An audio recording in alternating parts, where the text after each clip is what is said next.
welcome to another class of CPA 101, Fundamentals of Electrical Circuits. So today we're going to discuss another topic in circuit analysis.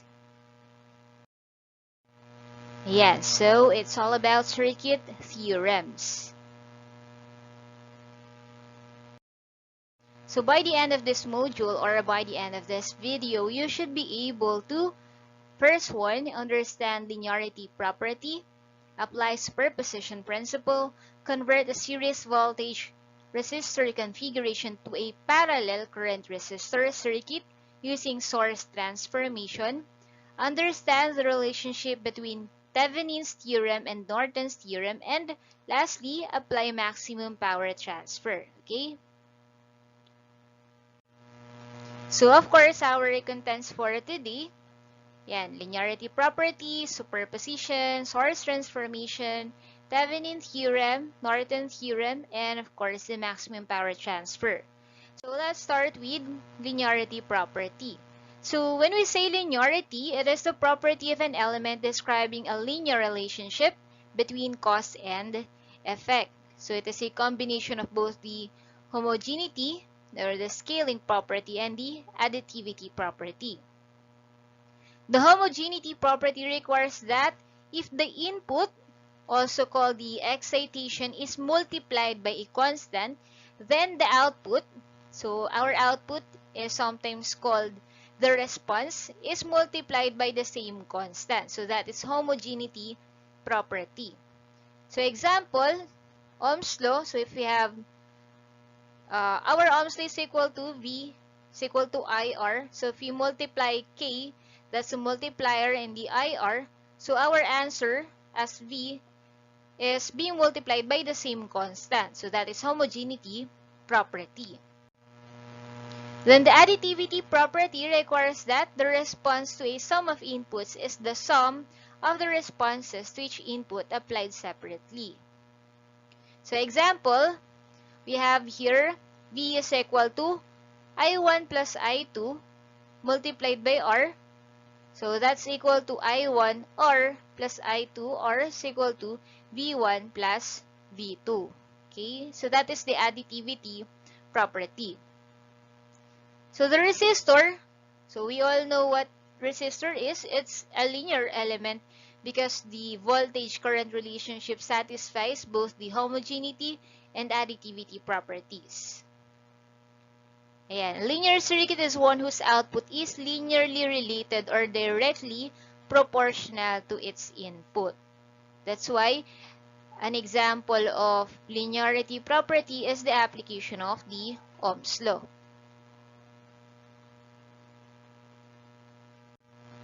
So example of linear circuit, so we have here a circuit and we're asked to find the I.O.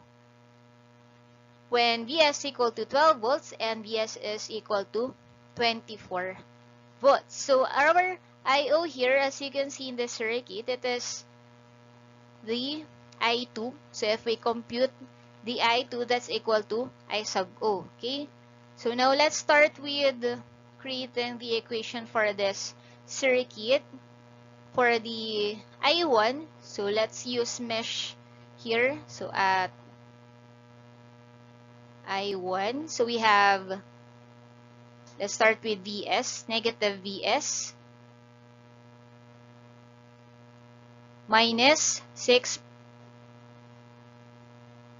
plus 2, so we have 8I1, minus 4 times I1 minus I2, then equate to 0.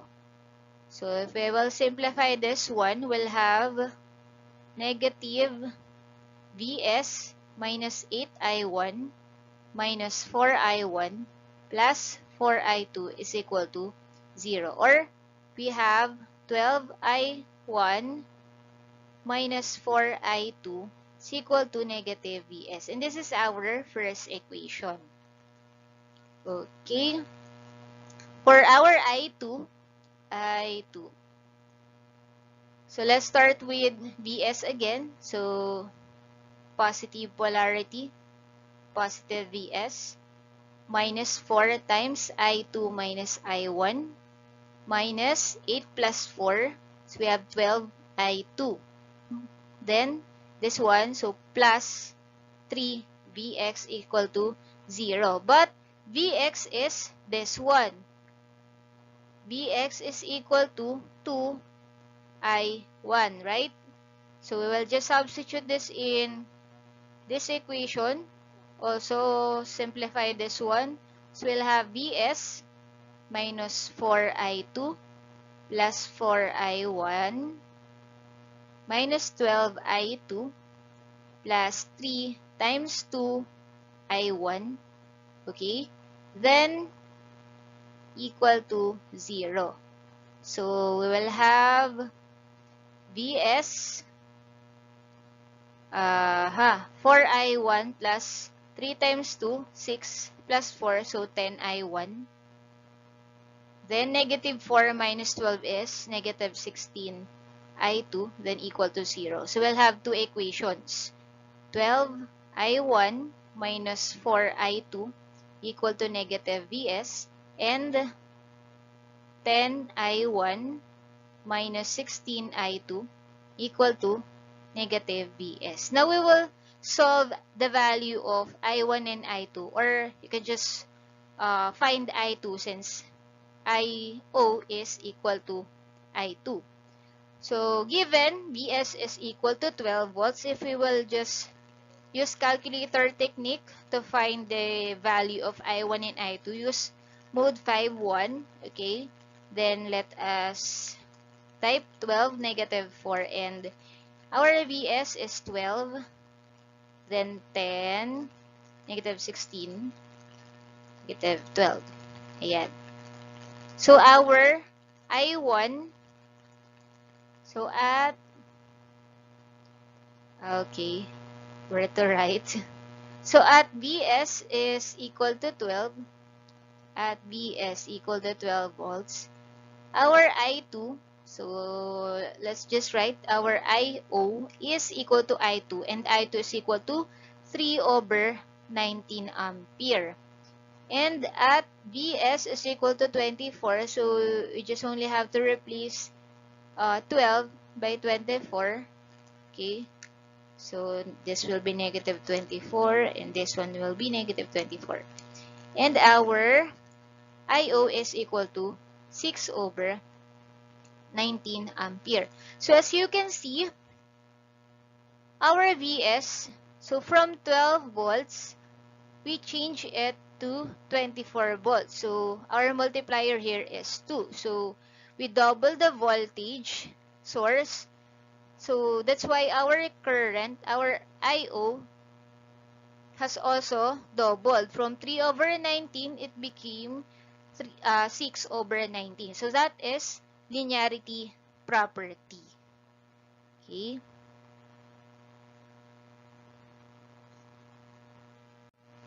Next, we have superposition.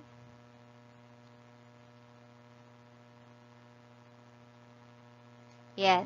The superposition principle states that the voltage across or current through an element in a linear circuit is the algebraic sum of the voltages across or currents through that element due to each independent source acting alone. So we have some steps to apply superposition principle. First one, turn off all independent sources except one source. Find the output voltage or current due to that active source using the techniques you have learned.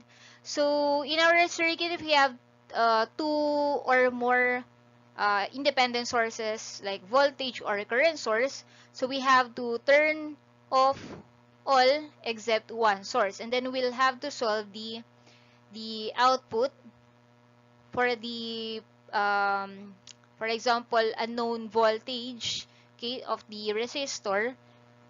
And then we'll, next step, repeat this step for each of the other independent sources. Then our third, find the total contribution by adding algebraically all the contributions due to the independent sources. So that that is the steps to find or to apply the superposition principle. Now let's apply the superposition in a circuit. So find V using superposition. We have here a circuit with two independent sources, 6 volts voltage source and 3 ampere current source. So take note for superposition, how to turn off independent sources. So kapag current source, so for current source, we will just open the source. Okay? For a voltage source naman, so i-short lang natin siya. So for example, in this case, we will find the value of V. Okay? So this one, the voltage drop in the 4 ohm. And we have two independent sources, 6 volts and 3 ampere. Okay? So let's consider first the 6 volts. So at 6 volts, this one we will open. Now we will just have an 8 ohm in series with 4 ohm. So to find the voltage drop in 4 ohms, we'll just apply voltage divider. So V, let's say this is V1. V1 is equal to 6 multiplied by 4 over 4 plus 8. And that is equal to 24 divided by 12. That is equal to 2 volts. Now for 6 volts, for 3 ampere, so babalik natin sa 6 volts, papatayin natin sa 3 ampere. Okay, so balik daw natin sa 3 ampere and then we will short the 6 volts. Okay, so lagay lang tayo dito ng short. So shorting means we'll just consider this as wire lang. So wala yung 6 volts dyan. So we'll have 8 ohms in parallel with the 4 ohm. Now to find the voltage drop here, we need the current that flows through this resistor. And makukuha natin yun using current divider formula. So I is equal to 3 ampere. So this one. So hatiin ni 8 and 4. So multiplied by 8 over 4 plus 8. And that is equal to 24 divided by 12. That is 2 ampere. So V2 natin, or yung voltage drop dito, that is ohms to lang. So IR, so 2 ampere multiplied by 4 ohms, that is equal to 8 volts. Therefore, our V is equal to V1 plus V2. Yung V1 na nakuha natin using the 6 volts and yung V2 naman na nakuha natin using the 3 ampere. So, V natin equals sa 2 volts plus 8 volts and that is equal to 10 volts. So, ganun lang sa superposition. So, kung meron tayong 2 or more sources, so kung ilan yung dami ng independent sources natin sa circuit, yun din yung dami ng equations or yung solution na gagawin natin to find the value of the voltage or the current, ganyan. So, in our case, yung V or yung voltage drop sa 4 ohm, yung hinahanap natin. That's why we have solved for the value twice. Kasi meron tayong isang voltage source at isang current source. So, that is superposition. Another example, ayan. So, find VO using superposition. So, just like the previous example, we have here one current source and one voltage source. Yan. So, unahin natin si 10 volts. So, ito, open lang natin. So, it's like series circuit lang, 2, 3, and 5, naka-series at 10 volts. So, to find the VO here, so VO1, that's just voltage divider natin. So, 10 multiplied by 2 over 2 plus 3 plus 5, that is equal to 10. Therefore, VO1 is equal to 2 volts. Now, to find the V2, so ito naman, short natin. Patay natin sa 10 volts and babalik natin sa 4 ampere. Okay? Yan, balik natin sa 4 ampere. So, it's like we're having, 2, 3 na naka-series. Tapos naka-parallel siya kay 5 ohm. Okay? So, to find the VO here, so we need the current that flows through this resistor, of course. So how to do that? Let's use a voltage divider, current divider, I mean. So I is equal to 4 multiplied by 5, okay, over 5 plus 5 or 10. So we have I is equal to 20 divided by 10, that is 2 ampere. Then VO2 is equal to 2 ampere multiplied by 2 ohms, and that is equal to 4 volts. Therefore, our VO is equal to VO1 plus VO2. And that's equal to 2 volts plus 4 volts equal to 6 volts. Ayan.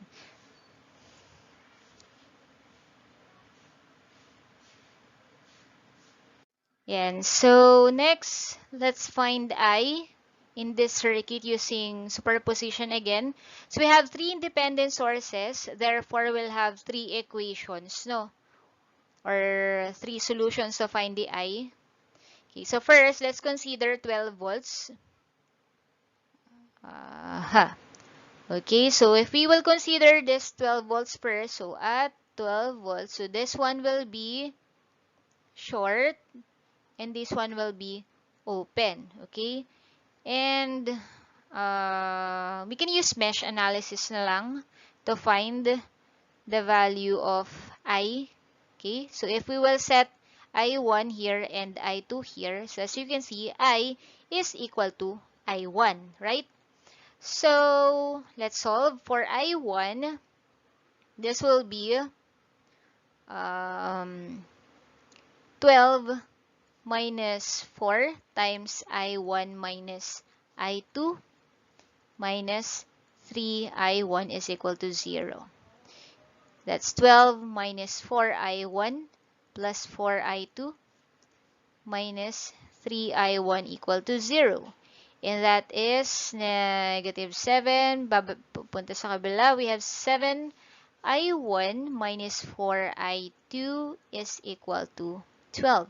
That is our first equation. For our second equation, we have negative 8I2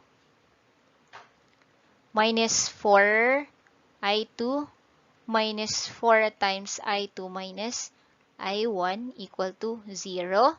We have negative 8, negative 4 minus 4, so that is negative 16 I2, right? Negative 16 I2. Then for I1, we have negative 4 times negative 1, so positive 4 I1. And 0. This is our second equation. Now, we will use mode 5.1 to solve for the value of I1, I2. And we just only need to find the I1 since that is the value of the small I that we are looking for. So, mode 5.1, let's type 7, negative 4, 12, 4, negative 16, 0. So, I1 is equal to 2 ampere. So, let's put it here. Our I1 is equal to 2 ampere. Okay.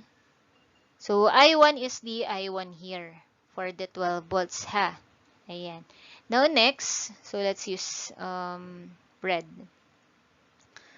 So, next natin for 24 volts. So, this one we will short.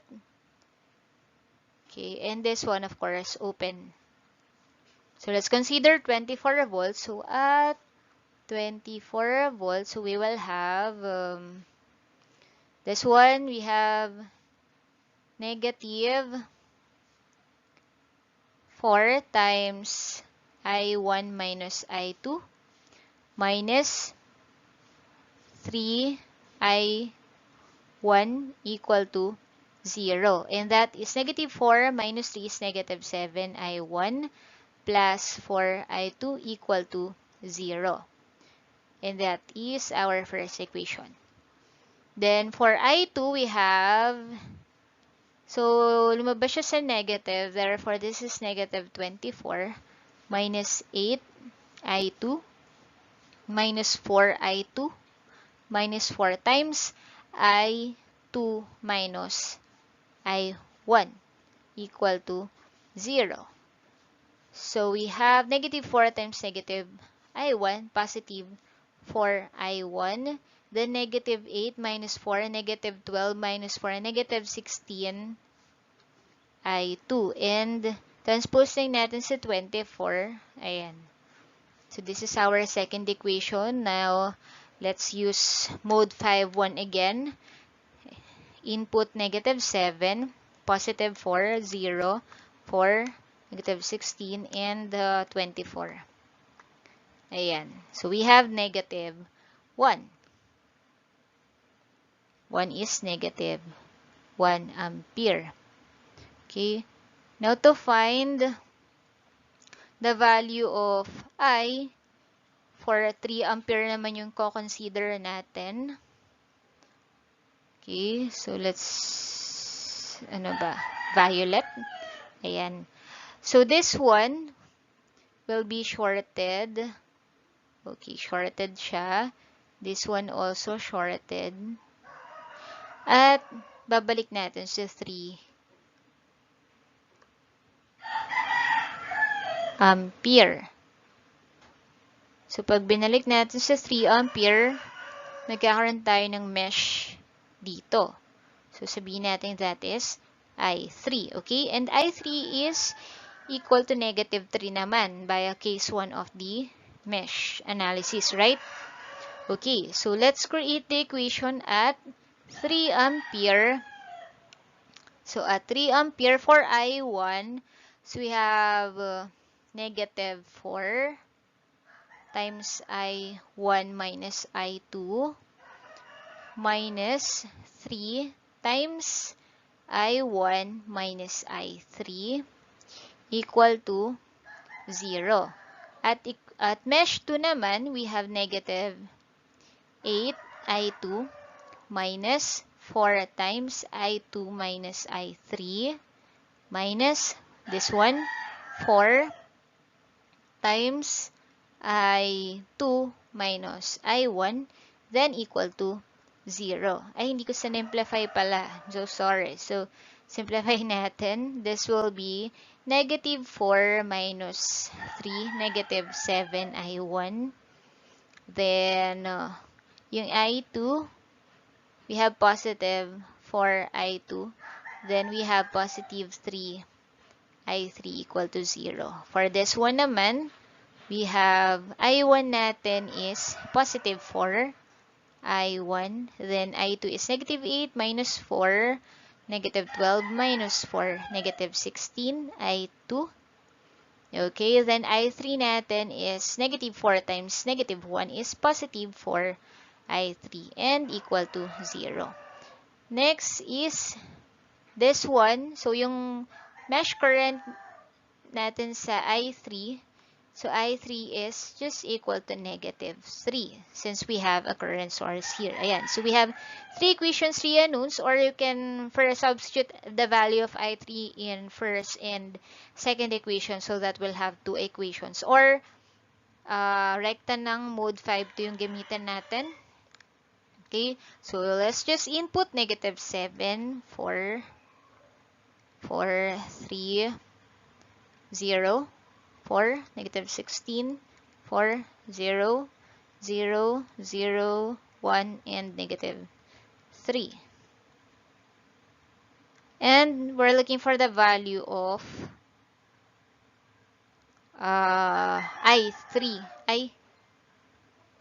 I1 minus I3, right? So, yung hinahanap natin. So, lagyan muna natin yung nakuha nating values ng I1, I2, and I3. Okay, kasi yung value ni I dito is equal to I1 minus I3, right? Kasi ito siya. Nasa gitna siya ng dalawang mesh. Okay?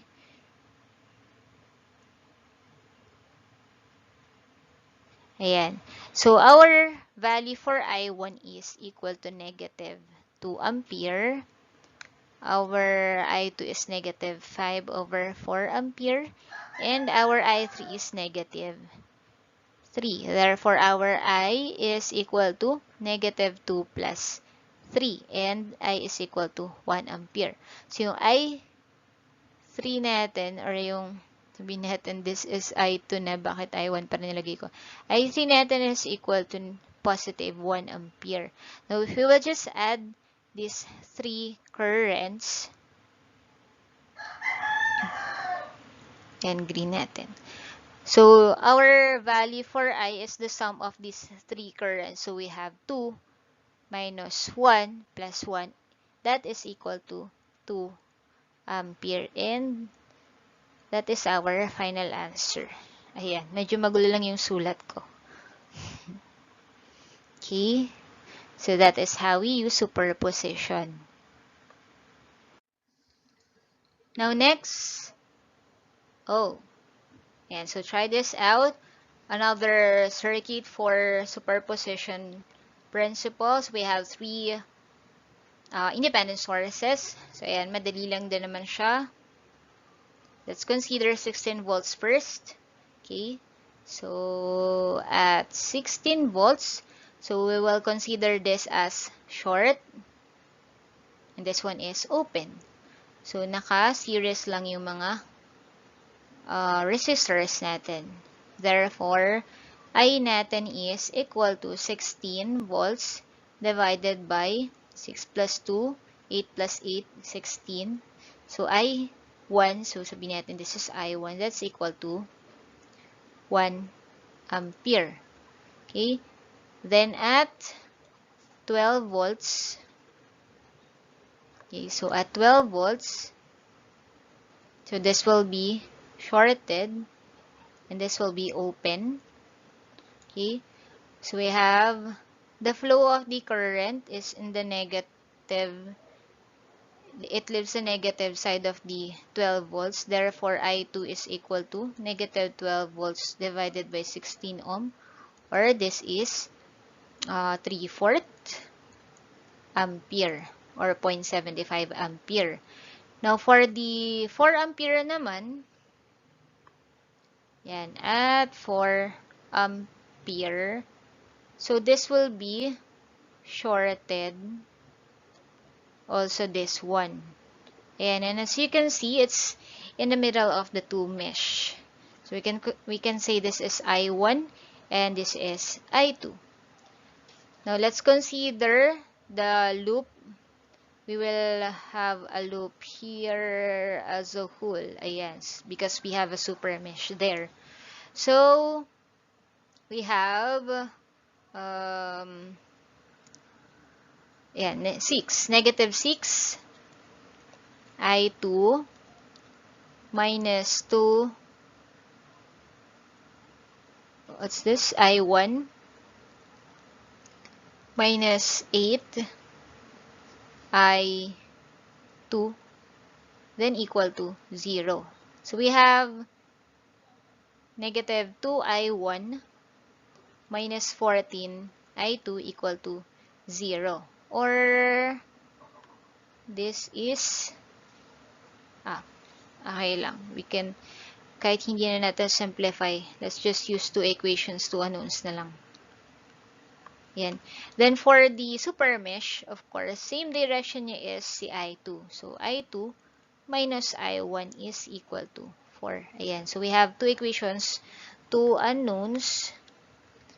So that is negative 2, negative 14, 0, and negative 1, 1, and 4. And we're looking for the value of I2. So, makuha natin sagot is I1 equal to negative 7 over 2 and si I2 equal sa 1/2 ampere. And since yung I natin is equal to I2, so what we need is this 1/2. Okay? So, our value of I is the summation of the 3 current that we have solved. So, I is equal to I1 plus I2 plus the I2 here. Let's say that is I3. Okay, this one. This one is the I3, ha? Ayan. So, our I1 is 1 ampere plus 3 over 4 ampere plus, this one is negative. Negative 3 over 4 ampere plus 1 over 2. And that is equal to, that is 1 plus 3/4 na negative, then plus 1/2. And we have 3/4 or 0.75 ampere. Ayan. So that is our final answer here.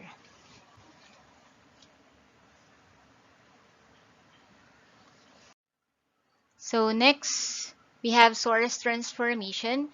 A source transformation is the process of replacing a voltage source Vs in series with a resistor by a current source in parallel with a resistor or vice versa. And so if we have a voltage source in series with a resistor, we can transform it into a current source which has a parallel resistor. Let's consider this example. Ayan, so use source transformation to find the VO.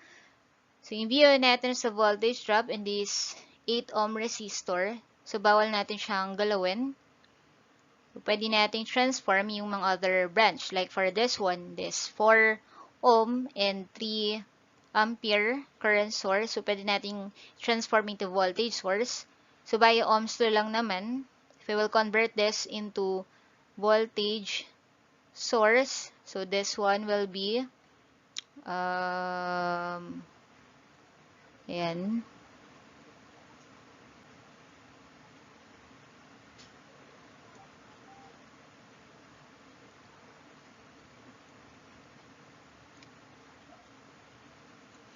So this will be V is equal to IR, so this will be 12 volts, and this 4 ohm will be in series.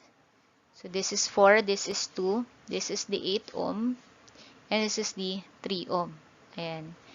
And then we can combine this one since they are already in series, so 6 ohm. Okay. Then we'll convert it again to current source.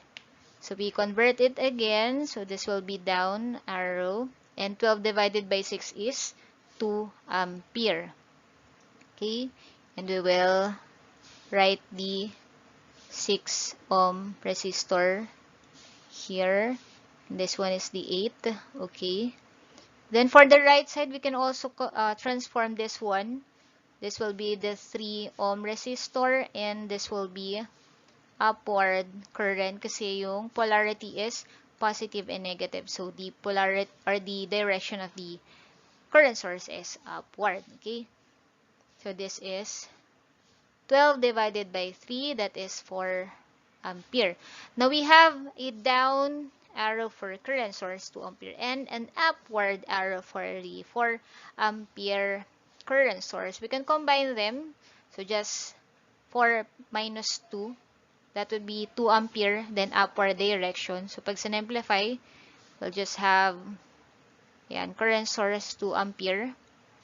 Then this one, the 6 and 3 is in parallel, right? They are in parallel. So we can also combine that one. So 6 times 3 over 6 plus 3, that is 18 divided by 9, that is 2 ohm. So this will be, ayan, this is the 2 ohm and this is the 8 ohm where we look for the value of the VO. Now we can convert this one into voltage source. So 2 and 2. We have positive, negative. Ayan. Para isa na lang siyang series circuit. So this one is the 2. And this is VIR natin is 2 times 2, 4 volts. Therefore, to find the VO, okay, this one. So VO is equal to, by voltage divider, that is 4 times 8 over 2 plus 8. And that is equal to 3.2 volts. Ayan. So that is source transformation.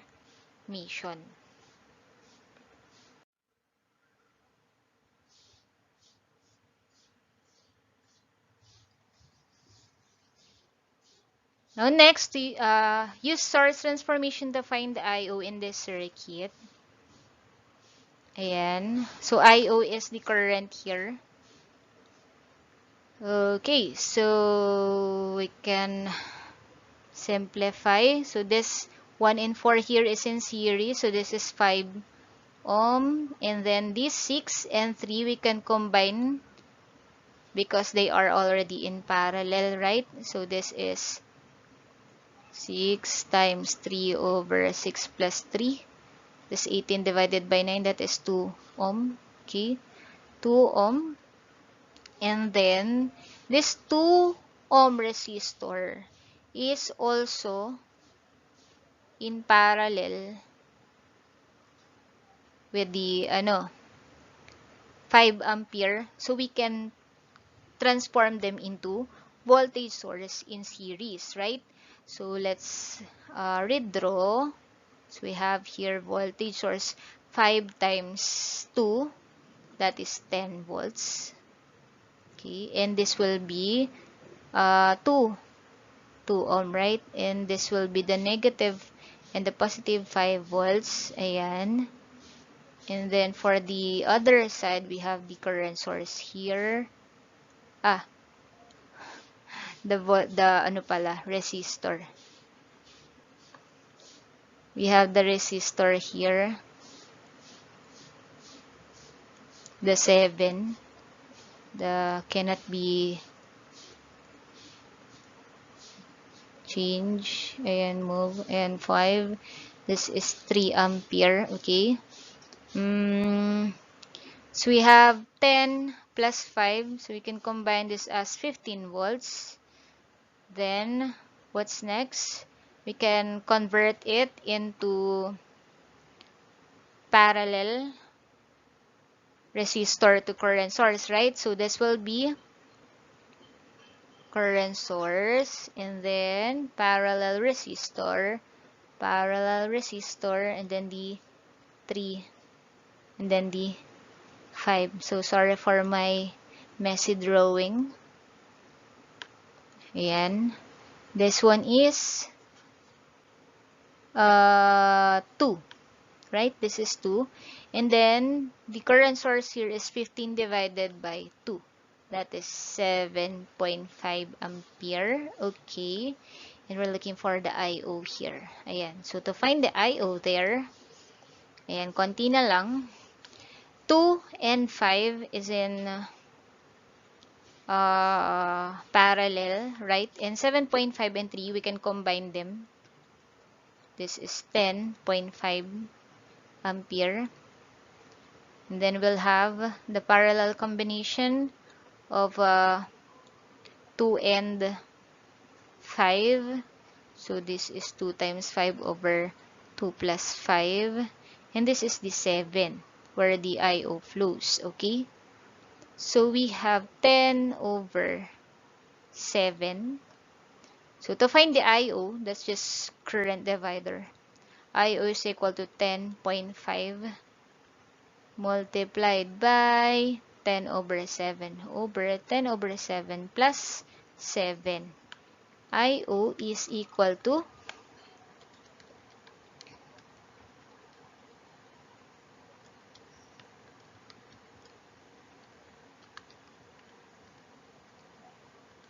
1.78 ampere. Alright. So that is our answer.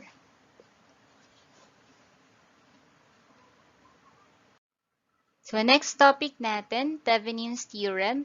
Thevenin's theorem says that a linear two-terminal circuit can be replaced by an equivalent circuit consisting of a voltage source in series with a resistor where VTH is the open circuit voltage at the terminals and RTH is the input or equivalent resistance at the terminals when the independent sources are turned off. So ayan yung representation niya. If we have here a linear two-terminal circuit, so we can replace this daw by an equivalent circuit that consists of VTH and RTH. So yung VTH natin tinatawag nating Thevenin's voltage and yung RTH natin is tinatawag nating Thevenin's resistance. So ayan, yung nasa right side. Norton's theorem naman, it says that a linear two-terminal circuit can be replaced by an equivalent circuit consisting of a current source. So ito, current source naman siya, and a parallel resistor, the Rn, where In is the short circuit current through the terminals, and Rn is the input or equivalent resistance at the terminals when the independent sources are turned off. So, ganun lang din siya. Our linear two-terminal circuit can be replaced by an equivalent circuit wherein the In is in parallel with the R sub n, where In is our Norton's current and R sub n is our Norton's resistance. Yeah, so Thevenin's and Norton's theorem. So the Thevenin and Norton equivalent circuits are related by a source transformation. So, diba, ang source transformation, our voltage source in series with a resistor can be transformed in a current source in parallel with a resistor. That's why Thevenin is equivalent also to Norton circuit. So, R sub n natin is equal to RTH. And I sub n is equal to VTH over RTH. So, to determine the Thevenin or Norton equivalent circuit, it requires that we find the open circuit voltage across terminals A and B, the short circuit current at terminals A and B, and the equivalent or input resistance at terminals A and B when all independent sources are turned off. Okay? And so now let's apply the Thevenin and Norton here. So, find the Thevenin and Norton equivalent circuit. So, to find the Thevenin resistance first. Okay, let's find the Thevenin resistance first. Let's open the current source and then let's short this one. Then we'll find the Thevenin resistance. So, equivalent resistance lang naman sila. We have 8, 4, and 8 in series. So, that's 20 na nakaparallel kay 5. Ayan, so that's equal to 4 ohm. And this is also equal to R sub n. Now, to find the I sub n, okay, so I sub n is, we need to open this, since this is RL and IN is open circuit current, right? Ayan, so we'll have a loop here and have a loop here. Okay, so our I1 is equal to 2. Then, let's loop here. So we have 4 plus 8 plus 8. We have 20 I2 minus 4 I1. So I used inspection here. 12. Ayan. Equal to 12 because lumabas siya sa positive polarity. So, 20 I2 minus, but I2 rin sinulat ko. 4 I1, I mean. Ayan, 4 I1. So, 4 times 2 equals 12. And that is 20 I2 equal to 20. I2 is equal to 1 ampere. Okay? And this I2 is our I sub n. Therefore, our VTH is equal to I sub n Rn. And I sub n is 1 ampere. R sub n or RTH, that is 4 ohm. Okay, so our VTH therefore is equal to 4 volts. Ayan. Now we can redraw, or we can draw, the equivalent circuit for the Thevenin and Norton. So if you will draw the circuit for Thevenin, so it's VTH in series with the RTH. Kapag naman Norton equivalent circuit, that is just the Rn in parallel with the Norton current source. Okay? So another example. Okay, so kunin natin si Thevenin resistance. So let's just short this and open this one. So we'll have RTH equal to 3 plus 3, and in parallel with 6, we have 6 times 6 over 6 plus 6, and that is equal to 3 ohm. And this is equivalent to R sub n. Now to find the IN, ayan, so balik din natin mga independent sources, and we can ayan, assign I1 and I2 here, and then this one, this is RL, so we will not consider this one. Okay, so since we have a current source in the middle of I1 and I2, so this is a super mesh.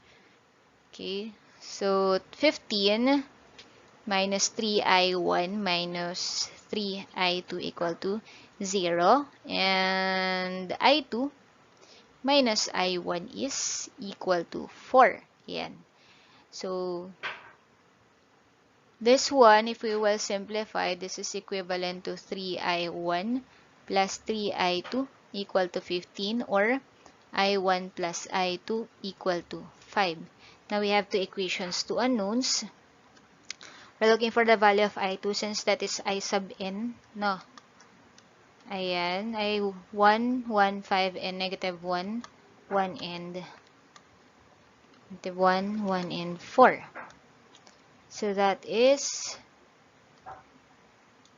ang I1 natin equals sa 0.5 ampere, and our I2 is equal to 4.5 ampere. Yan. Therefore, our I sub n is equal to 4.5 ampere. Our RTH is equal to 3 ohms. And of course, our VTH is equal to IR times RTH. That is 4.5 multiplied by 3. 4.5 multiplied by 3, that is 13.5 volts. Ayan.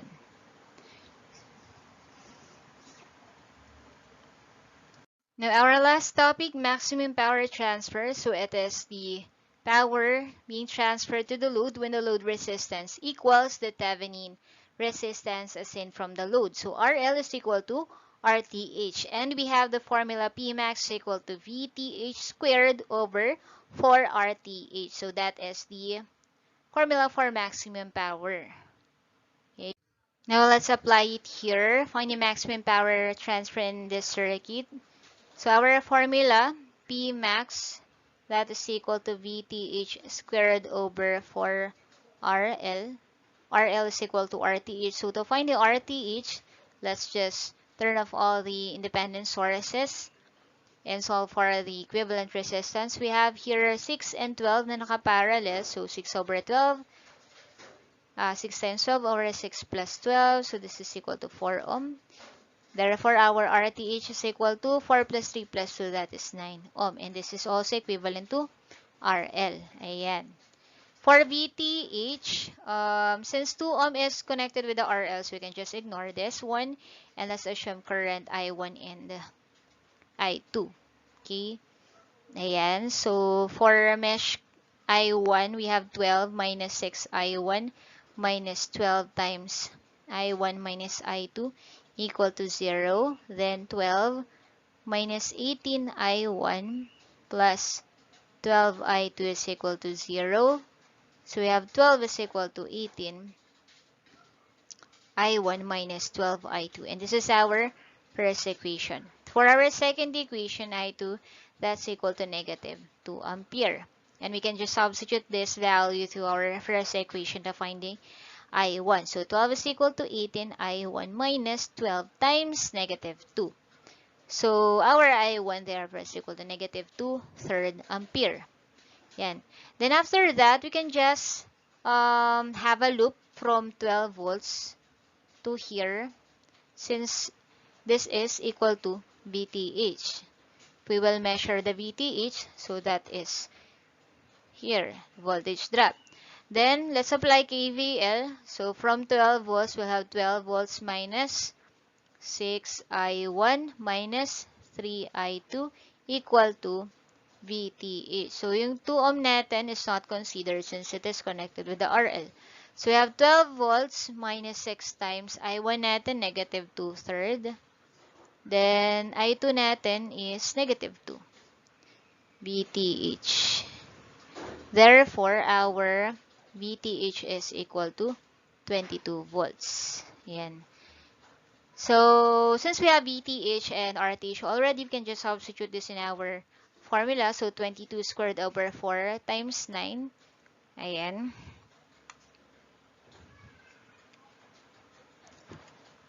And that is equal to 13.44 watts. Ayan. And that is the end of our topic for today. Yeah, so I hope you have learned a lot from this topic. Don't forget to subscribe for more engineering tutorial videos. Thank you.